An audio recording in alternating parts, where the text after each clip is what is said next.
Bismillahirrahmanirrahim. Assalamualaikum warahmatullahi wabarakatuh. Selamat siang anak-anakku sekalian, siswa kelas 9 MTS Libasul Taqwa. Selamat bertemu lagi dengan Bapak di mata pelajaran Pendidikan Kewarganegaraan kelas 9. Pada kesempatan kali ini Bapak akan membahas tentang materi ideologi Pancasila, mulai dari pengertian ideologi sampai dengan unsur-unsur ideologi dan penerapan ideologi Pancasila di Indonesia.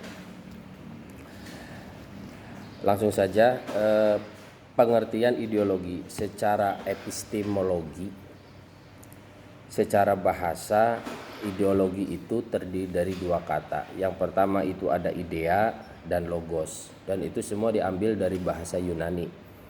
Idea yang berarti pikiran, logos berarti ilmu. Boleh dikatakan ideologi berarti suatu gagasan yang didasarkan pada ide tertentu, itu ideologi.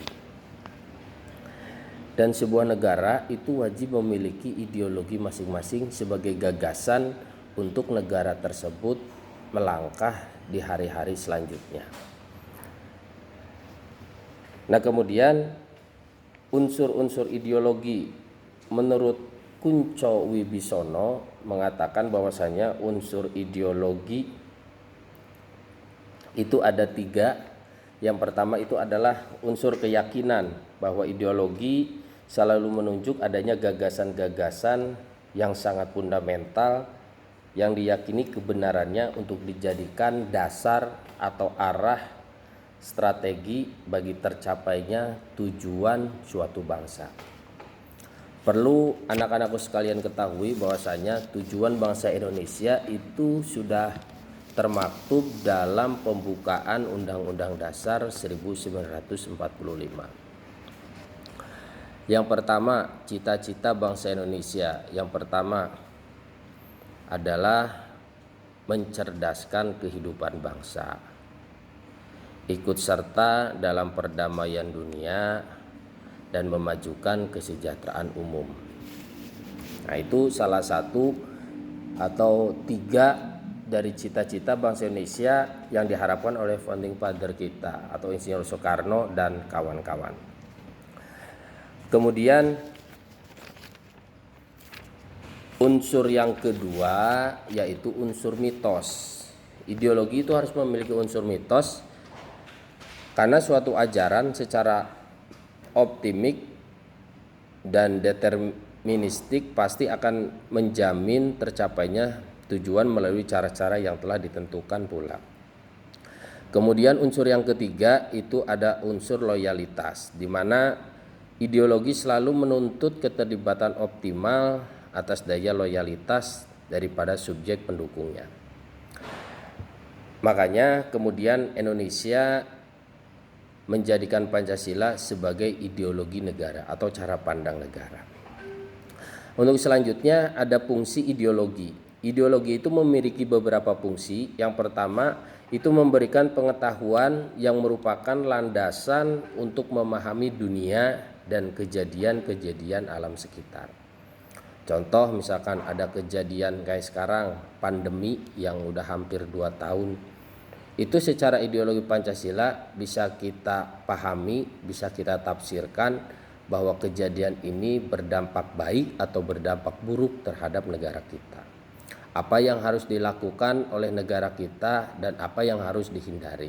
Itu bisa dilihat atau bisa dipahami dengan ideologi Pancasila. Kemudian yang kedua sebagai tinjauan untuk menentukan arah dan tujuan yang benar dalam kehidupan berbangsa bernegara. Kemudian sebagai norma yang menjadi pedoman bagi seseorang untuk bertindak. Fungsi selanjutnya sebagai bekal bagi seseorang untuk menentukan jati dirinya. Jadi dia itu memiliki kemampuan apa yang harus dilakukan. Kalau dalam ilmu organisasi itu ada istilah analisis SWOT. Nah, analisis SWOT itu terdiri dari bagaimana kita mampu menganalisis apa yang dimiliki oleh kita, baik itu kekuatan, kelemahan, tantangan, dan tujuan kita ke depan. Nah, itu dari analisis SWOT. Kemudian selanjutnya, fungsi selanjutnya sebagai kekuatan yang mampu mendorong seseorang untuk mencapai tujuan yang diharapkan. Dan terakhir, pendidikan bagi seseorang ataupun masyarakat. Nah, itu fungsi dari ideologi tersebut. Kemudian sekarang kita masuk ke dalam substansi negara kita, ideologi Pancasila. Kita tahu semua bahwa Pancasila kemarin telah Bapak bahas bahwa Pancasila itu lahir pada tanggal 1 Juni 1945 melalui sidang BPUPKI yang disampaikan pendapat yang disampaikan oleh Insinyur Soekarno pada saat itu. Nah, secara yuridis bahwa Pancasila dijadikan sebagai dasar negara itu disahkan pada tanggal 18 Agustus 1945 dalam sidang PPKI yang pertama.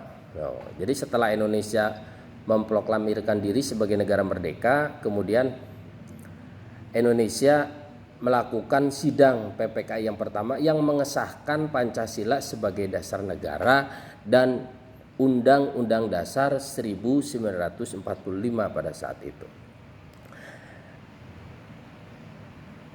Begitu penting ideologi Pancasila bagi rakyat Indonesia. Karena apa?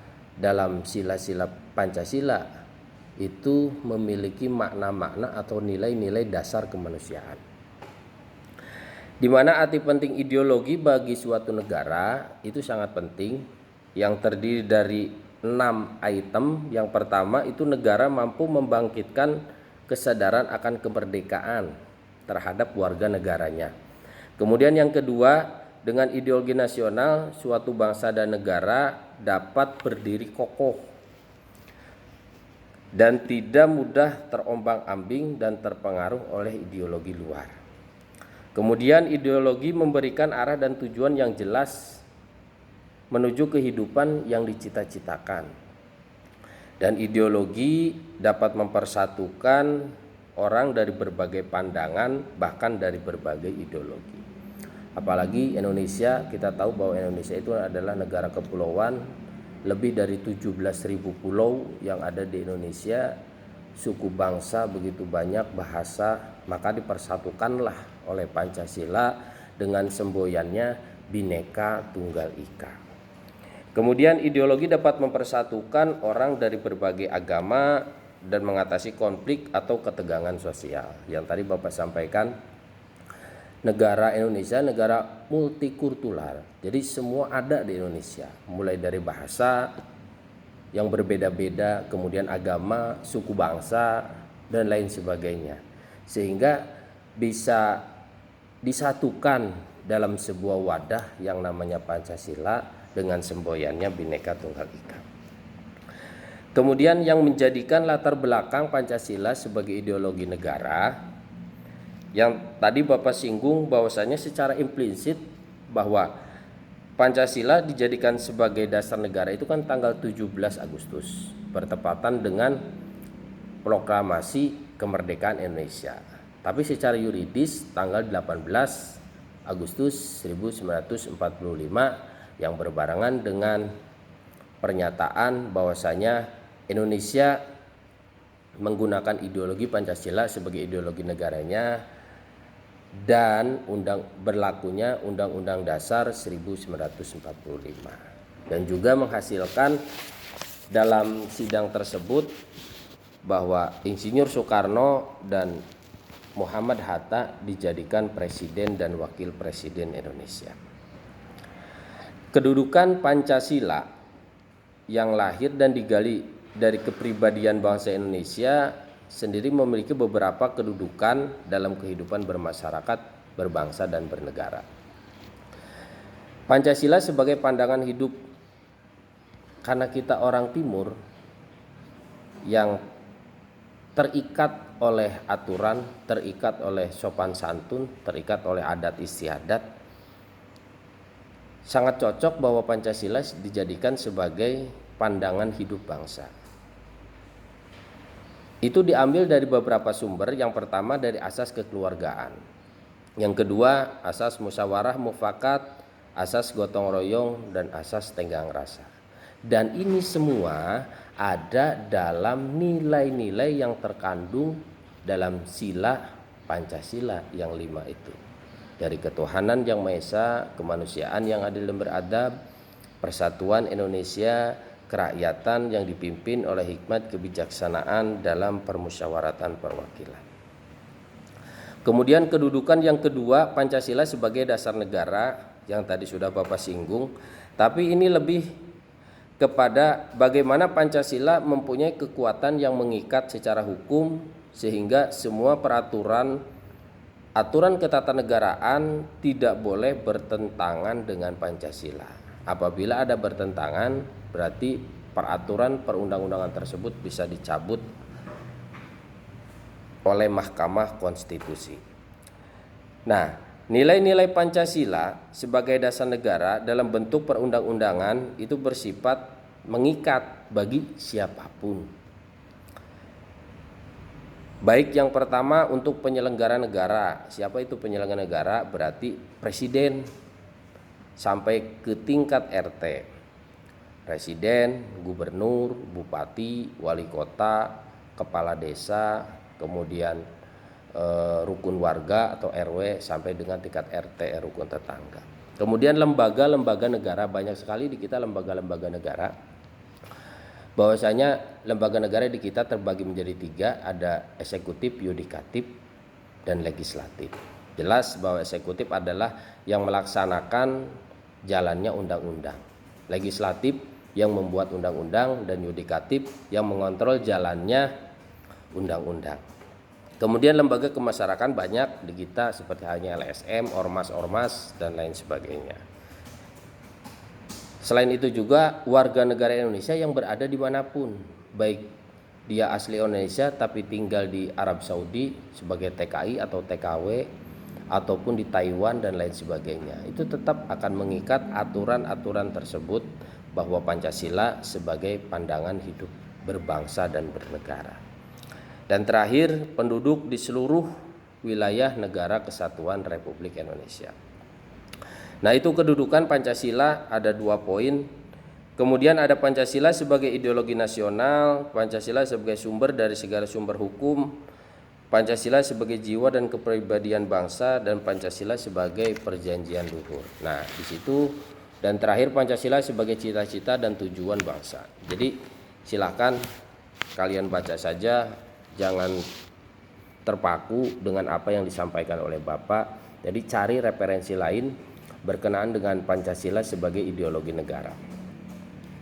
Kemudian karakteristik ideologi Pancasila. Nah, ini nanti bisa terlihat dari berbagai studi yang dilakukan oleh para pakar atau ketatanegaraan yang ada di Indonesia, bahwa semua karakteristik tersebut, karakteristik ideologi tersebut ada dalam sila-sila dalam Pancasila. Contoh sebagai salah satunya, pengakuan bahwa bangsa Indonesia itu adanya Tuhan sebagai pencipta alam. Itu termaktub dalam sila pertama, yakni ketuhanan yang Maha Esa. Nah, itu yang pertama. Kemudian penghargaan sesama manusia itu ada dalam sila kedua, kemanusiaan yang adil dan beradab. Kemudian menjunjung tinggi persatuan bangsa di sila ketiga, yakni persatuan Indonesia. Dan dalam kehidupan bermasyarakat, berbangsa, dan bernegara berdasarkan atas sistem demokrasi, kerakyatan yang dipimpin oleh hikmat kebijaksanaan dalam permusyawaratan perwakilan. Dan terakhir, keadilan bagi kehidupan bersama. Nah, itu ada dalam sila kelima, yakni keadilan sosial bagi seluruh rakyat Indonesia. Nah, itulah berbicara tentang Pancasila sebagai ideologi negara. Pada dasarnya nilai-nilai dasar yang ada dalam Pancasila yang kemudian diaktualisasikan dalam kehidupan sehari-hari secara secara teorinya itu boleh dikatakan sebagai ideologi negara kita. Bagaimana Pancasila sebagai pandangan hidup bangsa. Nah, itu jadi perlu kalian pahami sampai situ. Kalian punya tetangga, saling gotong royong, saling membantu, enggak terasa bahwa itu adalah nilai-nilai dasar yang ada dalam Pancasila. Tapi kan karena itu dilakukan oleh kalian setiap hari, jadi tidak terasa. Saling membantu, saling menghormati, kemudian beribadah menurut agama dan kepercayaannya masing-masing. Kemudian kalian belajar dengan baik, menjaga persatuan, tidak tawuran. Nah, itu salah satu bentuk dari realisasi pelaksanaan ideologi Pancasila yang ada di negara kita. Mungkin itu saja yang bisa Bapak sampaikan pada pertemuan kedua ini. Silakan kalian baca ulang biar paham. Selanjutnya nanti minggu depan kita akan berbicara tentang peran ideologi Pancasila, karena nanti pertemuan keempat kita akan mengadakan ruling atau pertemuan. Nah, hasil dari itu nanti Bapak akan kasih tugas nanti di pertemuan ketiga. Hari ini Bapak tidak akan ngasih tugas, cukup menyampaikan materi biar kalian paham dulu apa itu ideologi dan apa itu ideologi Pancasila, dan bagaimana penerapan ideologi Pancasila yang dilakukan oleh bangsa kita. Terima kasih. Untuk hari ini dicukupkan saja. Akhirul kalam. Wassalamualaikum warahmatullahi wabarakatuh. Semangat untuk belajar dan selalu jaga kesehatan kalian.